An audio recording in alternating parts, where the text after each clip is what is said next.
Hi, very glad to see you on the channel. Before you start listening to the story, write in the comments whether you like the voice on the video. I always believed that our marriage was built on trust and hard work. But over time, subtle wounds began to accumulate. Wounds that I carried silently even as I rushed from one emergency call to another. I'm a paramedic, and every day I face life and death. Yet nothing prepared me for the quiet, corrosive neglect that Jessica, my wife, unleashed in our home. At first, it was small comments, offhand remarks in front of our children, or at community gatherings that made me feel less than the man I was striving to be. I remember one sunny afternoon at a family picnic in the park when a relative complimented Jessica on her dedication at work. With a dismissive smile, she added in a tone laced with mock pity, "Some of us have to do more than just stand around waiting for life to happen." Her words, meant as a casual joke, cut deeper than she probably realized, echoing in my mind long after the laughter subsided. I sat there silently, my smile forced as my heart sank. I kept wondering, is my contribution not enough? Why does she find it so amusing to belittle me? Inside, I churned with self-doubt, each comment a small dagger that undermined years of devotion and sacrifice. I started to notice how she would parade around, boasting about her busy shifts at the hospital, while conveniently mentioning extra shifts that I assumed were meant to support her family. Yet, behind her confident facade, there was an undercurrent of disdain in the way she looked at me when I offered to help with the kids or household chores. The turning point came at one of our family gatherings, a birthday celebration for one of our children. As relatives mingled and laughter filled the air, Jessica took center stage, regaling everyone with a story about her extra work that evening. Then, in front of everyone, she remarked with a tone that dripped with sarcasm, "While you're here, leave a comment and let me know where you're watching from. I'd love to know. Sometimes, I wonder if poor Ryan even knows what real work is. I mean, a paramedic is great and all, but he just sits around waiting for something to happen." Her laughter, combined with the murmurs of agreement from some family members, made my stomach twist into knots.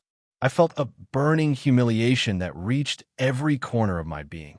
I tried to hold back the anger and hurt, but my mind raced with thoughts of all the times I had quietly endured her barbs, wondering if my love and hard work were ever enough. That moment forced me to confront the painful truth. I was not being respected in my own home. In the silence that followed her remark, I could hear my own heartbeat pounding in my ears, each thump a reminder that my sacrifices were being twisted into a joke at my expense. I wondered if I should speak up then and there, demand the dignity I deserved, or continue to swallow the hurt in hopes that things might eventually change. As the celebration went on around me, I felt isolated, as if trapped in a spotlight of my own insignificance. I left the gathering that day with a heavy heart, burdened not only by the sting of public humiliation, but by a growing realization that my life was being controlled by someone who did not appreciate my efforts. Each step away from that painful scene felt like a march toward an uncertain future, one where I had to choose between silence and a quest for the respect that had been so callously stripped from me.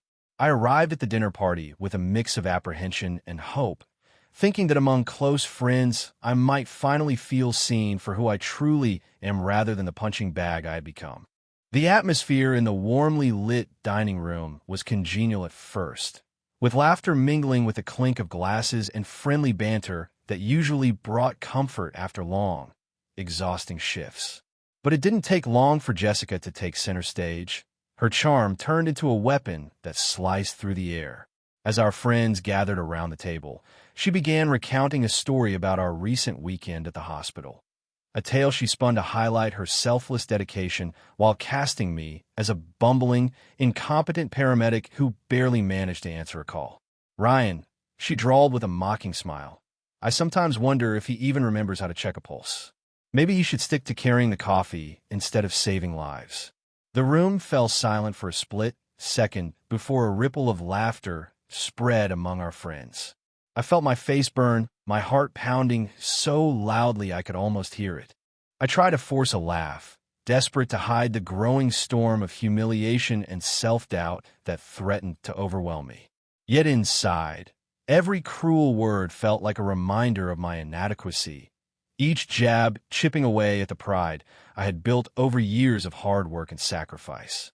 My mind raced back to countless moments when I had given everything: late nights, missed birthdays, the physical and emotional toll of my job, only to be belittled by the very person who claimed to be my partner.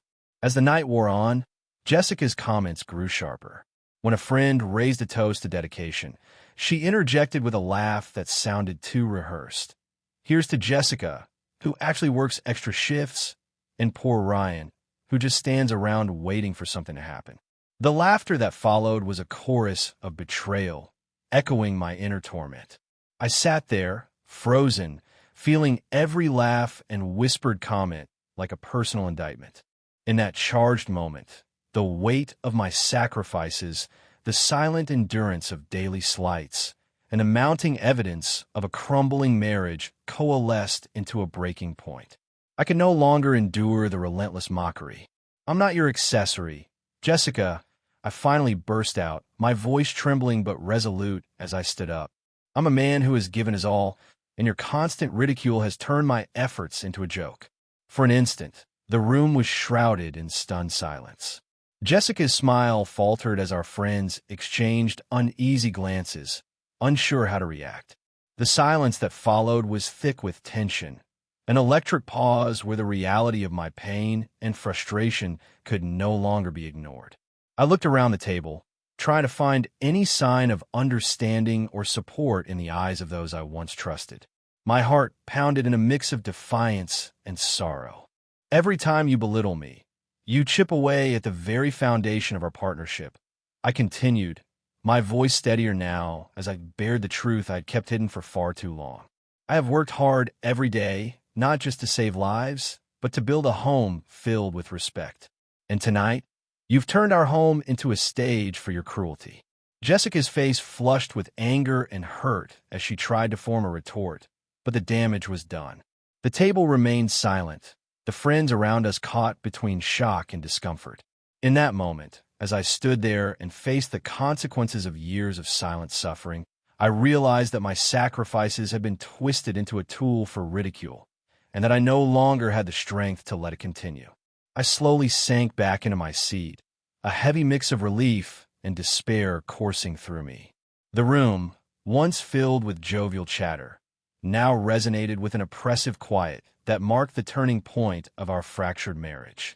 I knew then that this was not merely an isolated outburst, but a signal that the foundation of our relationship was irrevocably damaged.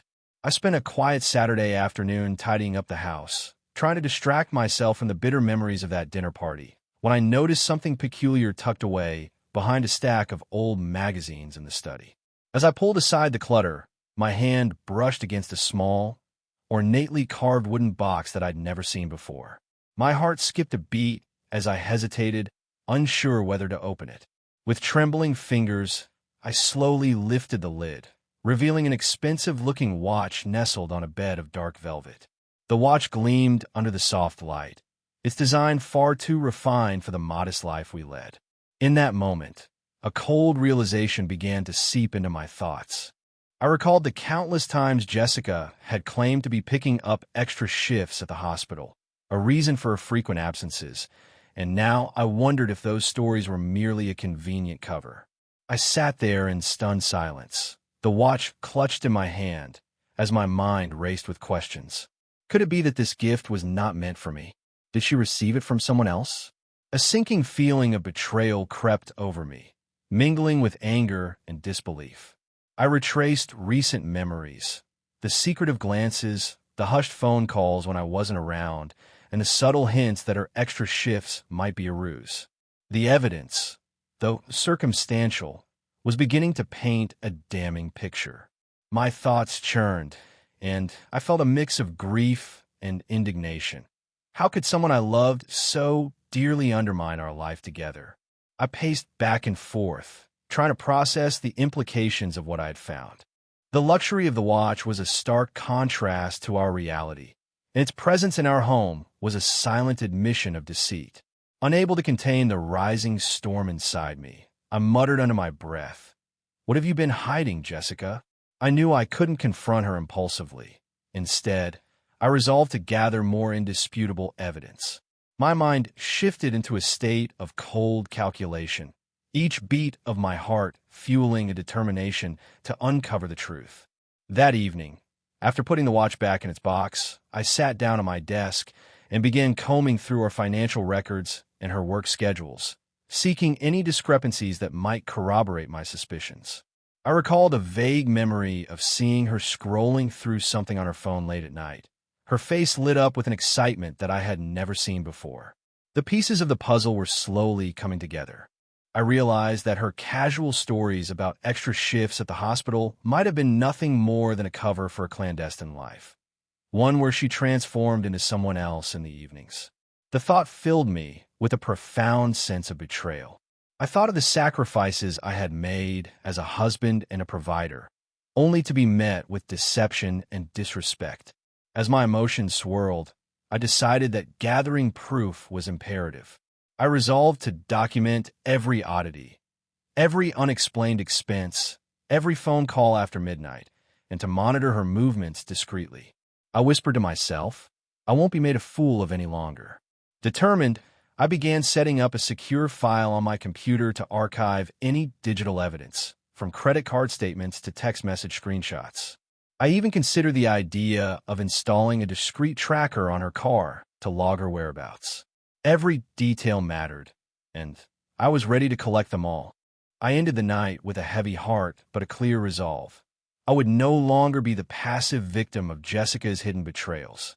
The watch, now safely locked away in its box, had become the symbol of my awakening, a catalyst for a journey that would force the truth into the light, no matter how painful it might be.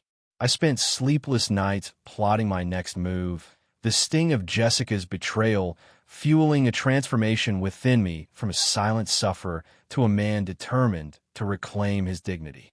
Every moment of humiliation, every whispered excuse about extra shifts, now formed the foundation of a plan that would expose her double life to the world. I began by meticulously gathering all the evidence I could find: credit card charges, late-night phone logs, and the hidden remnants of her sugar baby profile, and then I set to work on a digital strategy. In the quiet hum of my study, I created a fake profile on a popular dating website, carefully designing it to appear as an affluent, charming sugar daddy. I spent hours crafting messages that were flirtatious yet sincere, all the while keeping my true intentions locked behind a mask of genuine interest. Every click and keystroke was an act of defiance against the lies that had undermined our marriage. "This is for you, Jessica," I whispered to myself as I typed out my first message, my finger trembling with a mix of anger and resolve. Over the next several days, I engaged with her online persona, slowly building up a rapport that felt disturbingly real. I knew that she would eventually be tempted by the promise of lavish gifts and luxurious getaways. With each exchange, I documented every word, every image, and every timestamp, knowing that these digital footprints would someday be the key to exposing her secret life. At night, as I lay awake listening to the distant sounds of the city, my mind played out every possible scenario. I imagined her face when she realized that the sugar daddy she thought was real was, in fact, me, the very man who had dedicated his life to saving others, only to be cast aside by the one person I trusted most. I rehearsed every line, every pause, and every emotion I would display when the moment came to confront her. "You have no idea what you've done," I muttered to myself, feeling a surge of righteous anger that began to quiet the inner torment of years gone by. My preparations went beyond the digital realm. I arranged for an encounter at a five-star hotel, one of the very places her lavish lifestyle demanded, and left nothing to chance.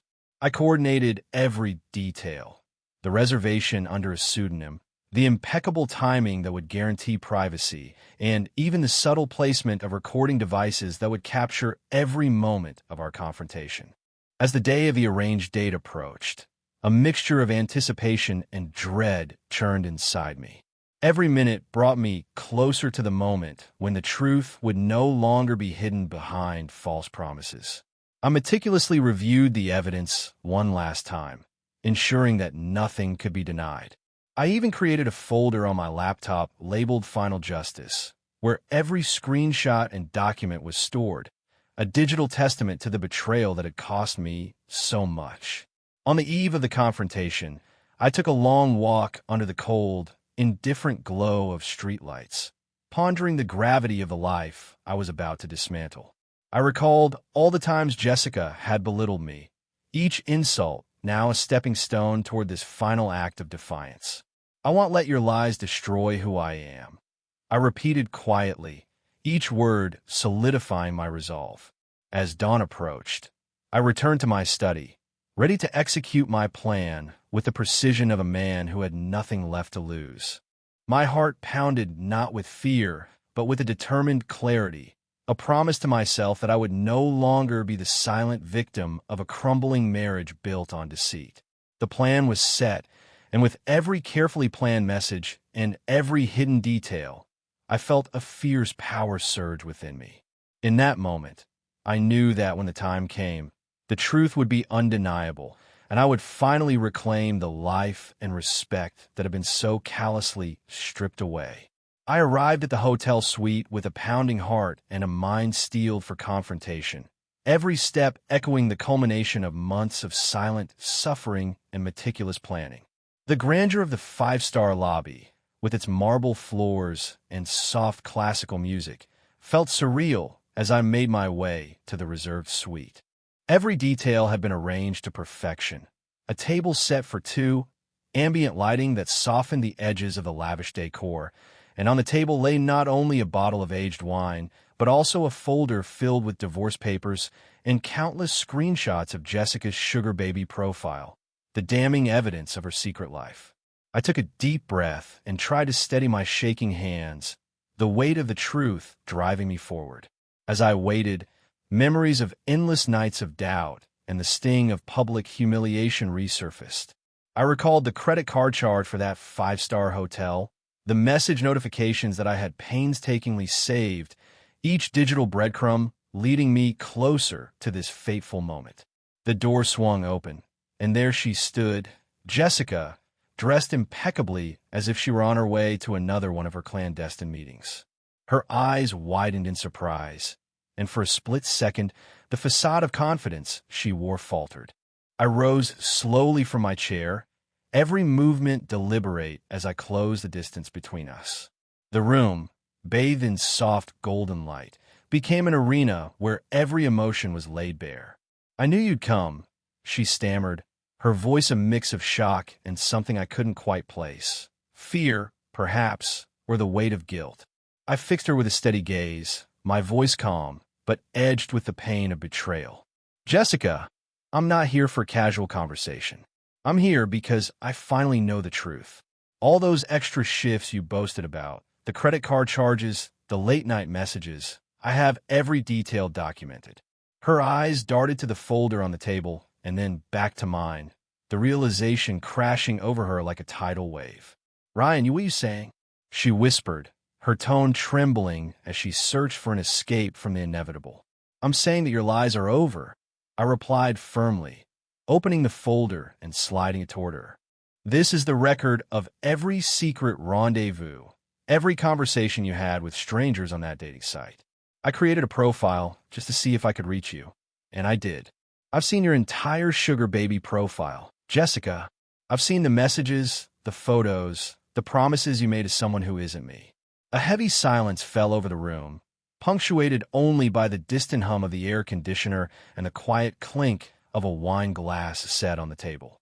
Jessica's face shifted through a spectrum of emotions: shock, anger, despair, each one more painful than the last.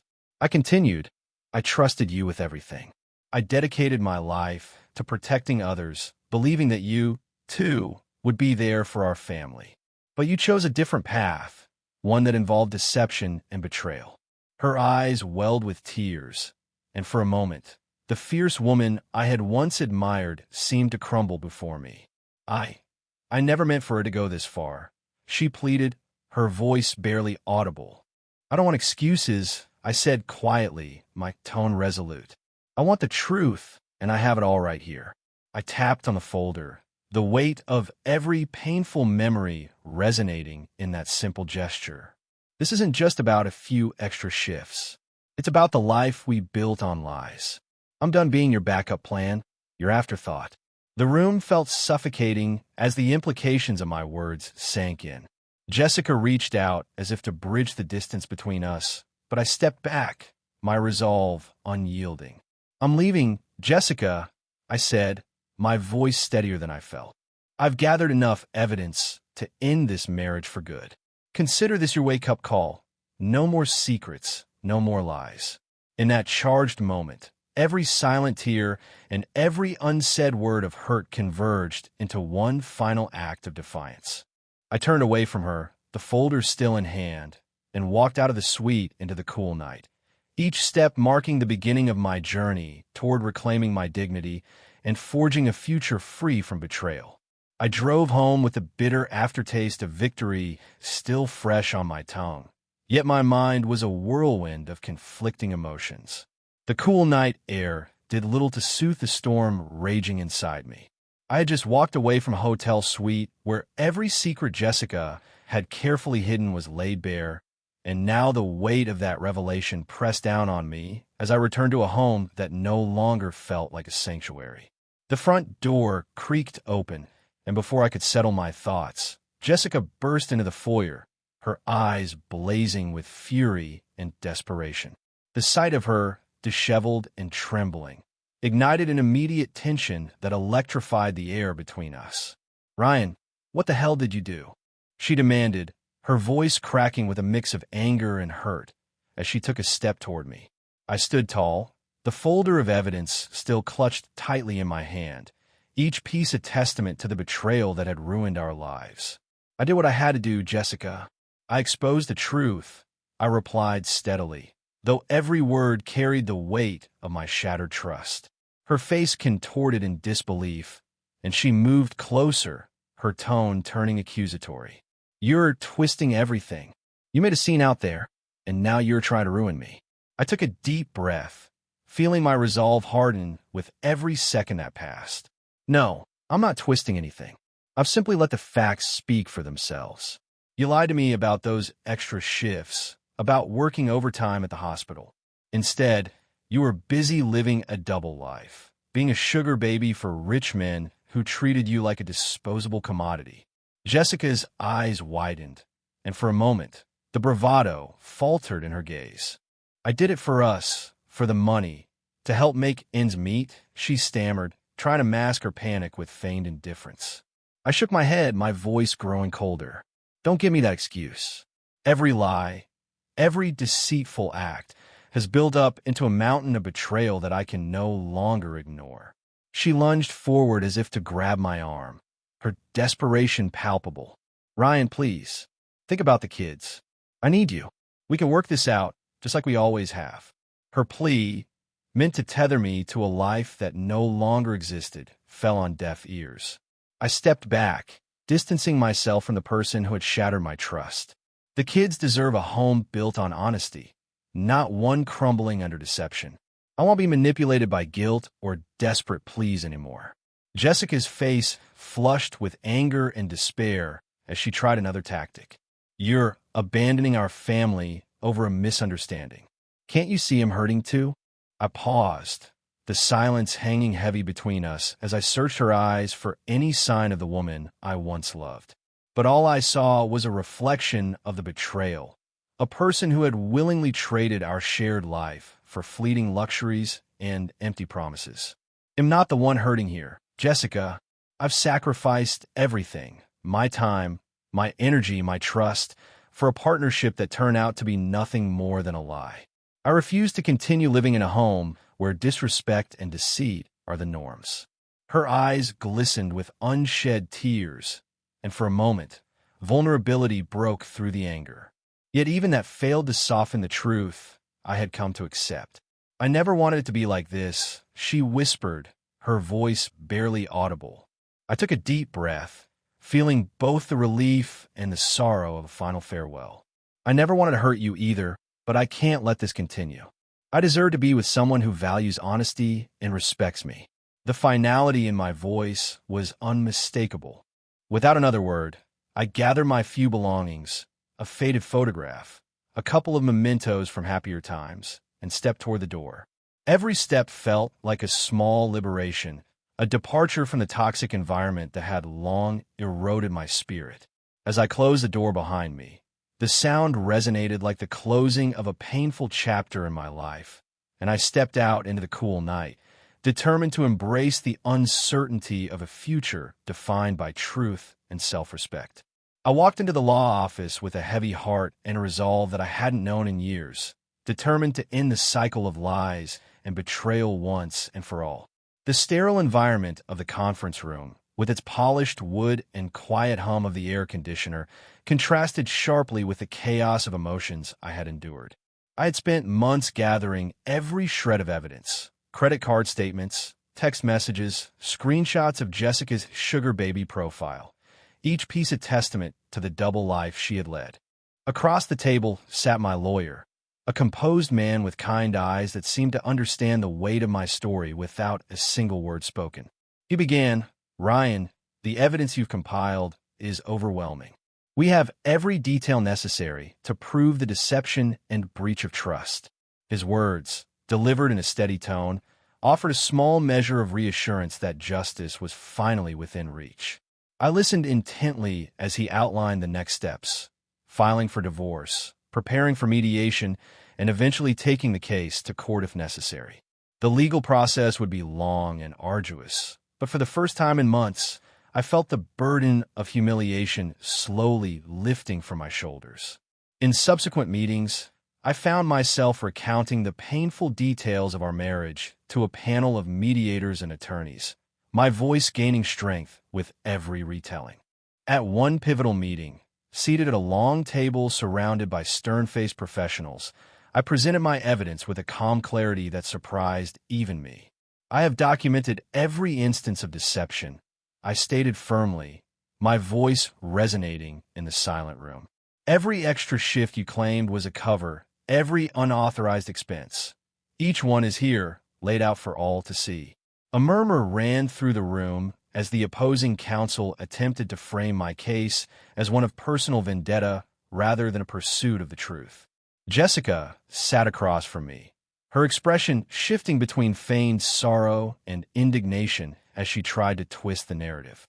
"I was doing what was necessary for our family," she insisted, her tone wavering under the scrutiny of our legal team.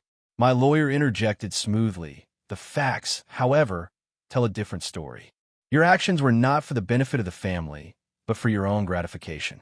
That statement hung heavily in the air, and I felt a surge of vindication. With every detail corroborated by undeniable evidence, the facade Jessica had built was crumbling. I remember sitting there after the meeting, in the quiet of a hospital corridor, replaying every moment in my mind. The humiliation I had endured, the constant undermining of my worth. It was all coming back to me, not as a source of bitterness, but as fuel for a new beginning.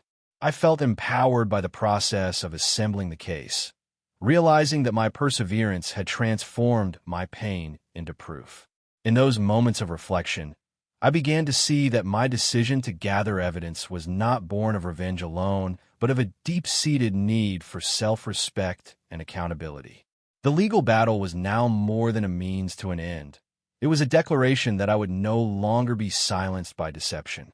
I recall one evening after a particularly grueling session of depositions, when my lawyer looked at me and said, "Ryan, you're showing immense courage. This isn't just about a divorce. It's about reclaiming your life." His words resonated with me deeply. Each court appearance, each statement I made, reinforced my belief that I deserved a life free from lies. The process was painful. Every question was a reminder of the trust one had once placed in Jessica, but with every piece of evidence, my confidence grew. I knew that the road ahead would be filled with legal hurdles and emotional setbacks, but I was determined to see it through.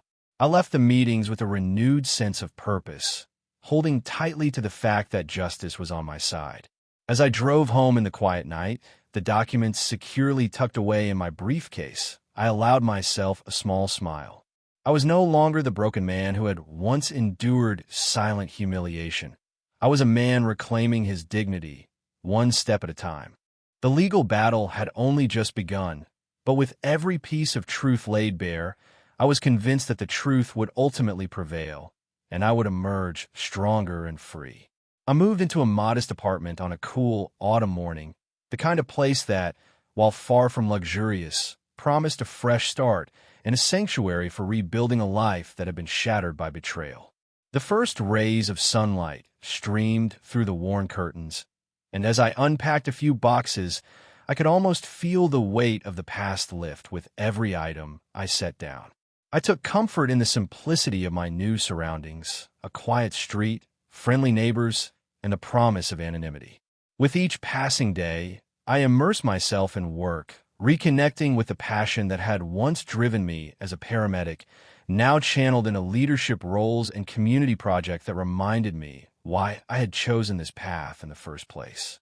My colleagues welcomed me with newfound respect, acknowledging the strength it took to start over, and every compliment felt like a small victory over the years of humiliation. In the evenings, I made it a point to spend quality time with my children, whose innocent laughter and unfiltered joy became the soundtrack to my healing. One crisp afternoon, as we walked hand in hand through a park painted in autumn hues, my son looked up and asked, "Are you happy now, Dad?" I knelt beside him, my eyes reflecting both the pain of the past and the hope of the future, and replied, "I'm learning to be, little man. Every day is a step forward." Their words filled me with a warmth that no bitterness could ever extinguish, and I began to see that my journey was not just about leaving behind a life of deception, but about rediscovering the man I was meant to be. Meanwhile, whispers of Jessica's unraveling life drifted through the community like the cool wind of change.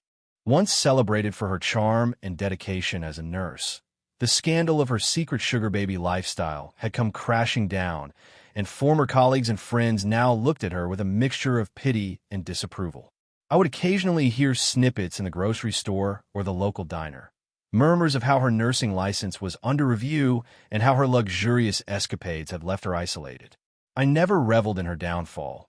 Instead, I recognized it as a natural consequence of a life built on deceit. The contrast between her crumbling world and the steady reconstruction of mine became a quiet reminder that truth, however painful, was the foundation upon which I could rebuild a future defined by integrity. My evenings grew brighter as I dedicated time to self-improvement, attending community classes, engaging in therapy, and even exploring new hobbies that sparked long-dormant passions. I learned to cook simple, hearty meals that filled the small kitchen with inviting aromas and took up jogging in the early morning light, each step along the pavement a small triumph against the darkness of the past. Slowly, I began to form new friendships and rediscover a sense of belonging that had eluded me during those long years of silent suffering. I found solace in the gentle routine of everyday life, a routine that, while humble, was undeniably mine. One night, sitting alone on my balcony and watching the stars emerge one by one, I allowed myself a moment of quiet reflection. The scars of betrayal were still there, faint echoes of a painful chapter, but they no longer defined me. Instead, they served as reminders of the resilience I had discovered within myself. I realized that leaving Jessica was not an act of revenge, but a necessary step toward embracing a future filled with authenticity and self-respect. With every sunrise, I felt more like the man I was always meant to be, someone who could face the world without the shadow of deception looming overhead. I knew challenges still lay ahead, but for the first time in years, I looked forward to them with hope rather than dread. The fallout was inevitable, and as I began to rebuild my life, I watched karma catch up with Jessica in ways that I had never imagined. I started noticing subtle changes in the community, whispers about her increasingly erratic behavior, and the unraveling of a once promising career. One crisp morning, while I was heading into work, a former colleague from the hospital approached me with a hesitant look. "Ryan, have you heard? Jessica's nursing license is under investigation again," He confided quietly. His words, though soft, echoed the truth I had long suspected, that the facade she maintained was crumbling under the weight of her own choices. Meanwhile, I received messages from friends congratulating me on my resilience and growth, reminders that life had begun to flourish in the wake of betrayal. In a series of unexpected events, Jessica's sugar baby arrangement began to unravel as well. Her so-called lover, once enamored with her charm and promises of wealth, had grown tired of her erratic behavior and left her with nothing but empty apologies and a trail of bitter regret. One evening at a small neighborhood diner, I overheard a conversation between two patrons discussing her downfall. One said, "I heard she's been cut off by her benefactor. Apparently, he couldn't handle her drama anymore." The news sent a quiet sense of vindication through me, not because I relished her pain, but because it confirmed that deception rarely pays in the end. At work, I was steadily regaining the respect and confidence that had been chipped away over years of humiliation. I was promoted to a supervisory role, and each day brought new responsibilities that reinforced my belief in my own worth. The challenges I once faced as a paramedic were now opportunities for leadership and growth, and every compliment from a patient or colleague felt like a balm on old wounds. One afternoon, after a particularly long shift, I sat in my office reviewing patient reports when my phone buzzed with a message from an old friend. "Ryan, you've come a long way. Proud of you, man." Those words, simple and sincere, reminded me that the path to recovery was paved with small victories and genuine connections. In the quiet moments of reflection, I realized that the bitterness of revenge had lost its appeal.